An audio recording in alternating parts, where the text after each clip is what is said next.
Hi, I'm Amy Sari, and I'm here to guide you through how I created my short visual journeys for my dissertation. First of all, you're going to need a few things.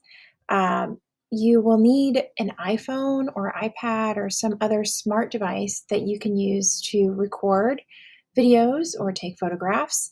You could also benefit from having a document camera and a tripod. When it comes to the applications that we're going to use, I actually have used quite a few in the creation of my videos. I used Adobe Rush on my iPad, but there's also a desktop app. I've used iMovie on my iPad.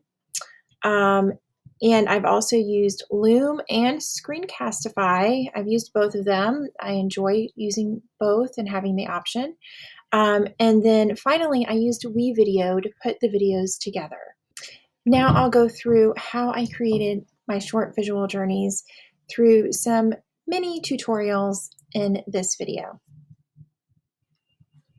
Hi, I'm going to begin by starting to show you in WeVideo, but before that, I just want to show you how I actually created the videos using my iPad and then turning the videos from 10 hours into just 5 minutes. I use the app called Adobe Rush right here. It's a free application you can get on your iPad or desktop. And then within that, once you've opened a video, you can actually come into this left-hand side where the time is, and looks like a little timer, and you can change the time and the speed of the video.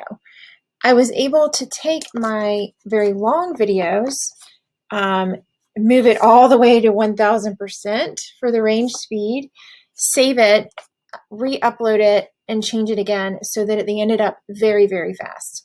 And I was able to squish that 10 hours into 5 minutes.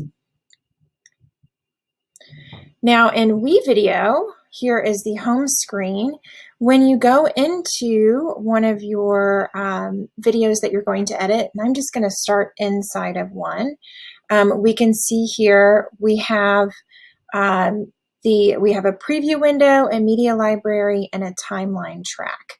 So these are all very important aspects of our application here that we can use to create amazing videos. So videos that you create could be like what I did with my short visual journeys to tell a story. We're teachers, so it may be to create a tutorial or to actually teach your students how to use it and create videos, because it is very simple to use actually. So here, down here in my pane, I have, this is actually the video where I combined all of my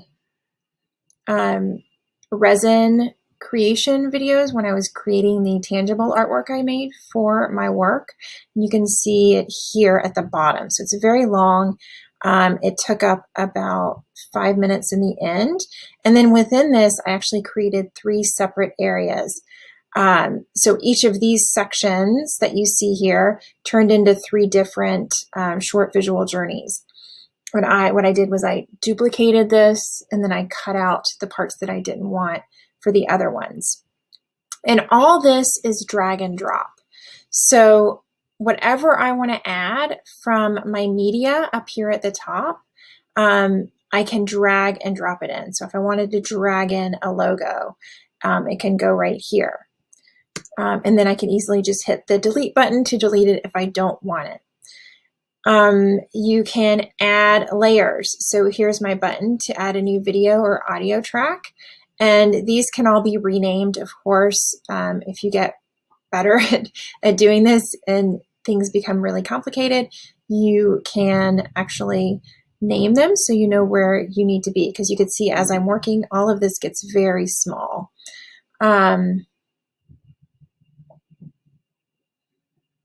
So when you're importing media, I like to use Google Chrome for everything. And you have Google Drive here. There's also, you can pull from Facebook, from all these other places. But if I keep everything in my Drive, I'm able to pull from here. And if I use Screencastify, which I'm not here, I'm using Loom, my Screencastify videos actually are saved in here, and it makes it very easy to pull them into WeVideo to add to my work that I need. So that's how you can import your media. You could also record and narrate directly in here. I didn't usually do that, but it is definitely an option. You can create other videos within WeVideo to add to these. So what you'll notice in some of my videos here on this side, this rhizomes here that you see of videos, it's something I created in WeVideo separately, and then I've added to this video. So I created this elsewhere, and then I added it here and changed the opacity, which you can see under this little menu down here. So whenever you click on a section, you get a menu where you can change the effect. You can change the opacity. And then you have other effects when you click on that first icon, where you can transform, crop things. You can have things move from one area to another, and you probably noticed that in some of my videos where items were moved from one area to another. There's color keying, so that's actually how I created that video, as I did a color key in when I created it, so that all of these items, this is actually a root system, so there's actually dirt and some items were green, and when I hit color key, it made everything black and white. And so you're able to be very creative with this, and you have lots of things you can do. Now, in the free version, you don't get as much. I actually pay for it because I really enjoyed what I could find here. And they have stock media, so that's how I was able to find those roots.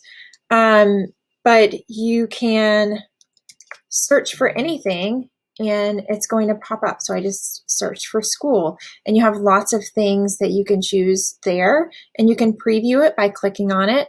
So that could be an image that you use. You have your media, of course.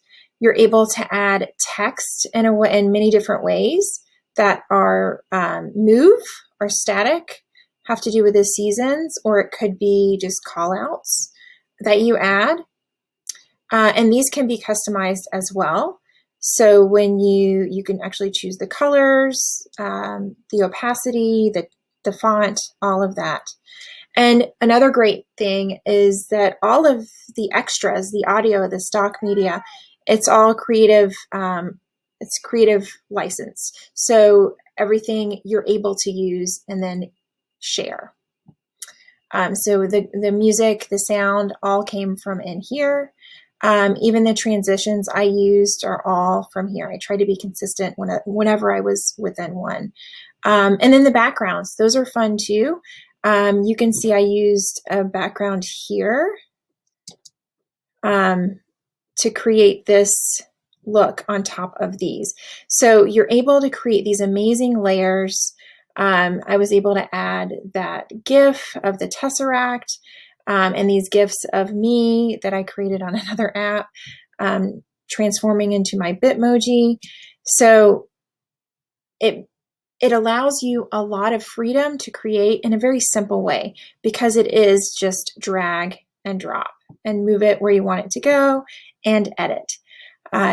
Super easy, and I want teachers to be able to use these simple things to share your stories, or to help you in the classroom, especially if we have to go through what we've had to go through this past year with the pandemic and being moved into remote learning where we're teaching from home.